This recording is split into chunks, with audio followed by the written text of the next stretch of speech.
নারায়ণগঞ্জের রূপগঞ্জে সেনাবাহিনী ও পুলিশের যৌথ অভিযানে বিপুল পরিমাণ দেশীয় অস্ত্র ও মাদকদ্রব্য সহ 4 জনকে গ্রেফতার করা হয়েছে। শনিবার 27 জুলাই গভীর রাতে উপজেলার গোলা কান্দাইল ইউনিয়নের পূর্বপাড়া এলাকায় একটি বসত বাড়িতে অভিযান চালিয়ে তাদের আটক করা হয়।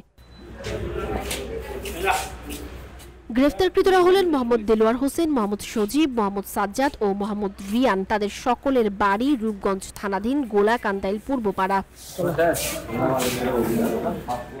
গোপন সংবাদের ভিত্তিতে রূপগঞ্জ থানার অফিসার ইনচার্জ তরিকুল ইসলামের নির্দেশনায় সেনাবাহিনীর সুবর্ণগ্রাম ক্যাম্পের একটি আভিযানিক দল ও পুলিশের স্পেশাল 5 টিম যৌথভাবে এই অভিযান পরিচালনা করে। অভিযানকালে ধৃতদের বসত বাড়িতে তল্লাশি চালিয়ে বিভিন্ন ঘর থেকে দেশীয় অস্ত্র ও সরঞ্জামাদি উদ্ধার করা হয়।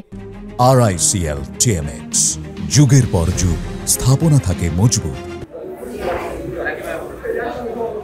উদ্ধারকৃত আলামতের মধ্যে রয়েছে একটি বড় হাতুড়ি, লোহার মাথা ও বাঁশের হাতল সহ একটি ধারালো রামদা, একটি ট্যাটা, 16টি ধারালো শিক সহ একটি স্টিলের বল্লম, একটি ধারালো ছুরি, একটি হাতদা, কোট, একটি স্ক্রু ড্রাইভার, 2টি রিকশার চেইন, স্পুকেট যুক্ত লোহার পাইপ, একটি গ্রাইন্ডিং মেশিন, একটি টর্চ লাইট এবং একটি প্লাস্টিকের খেলনা পিস্তল।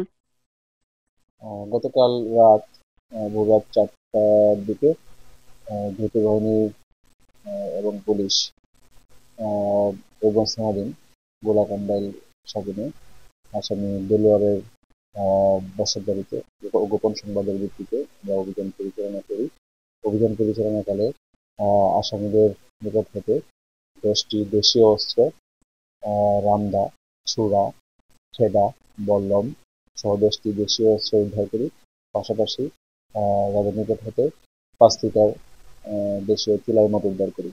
আসামিদের বিরুদ্ধে অস্ত্র আইনে এবং মাদক আইনে 2টি মামলা, পৃথক মামলা রুজু হচ্ছে।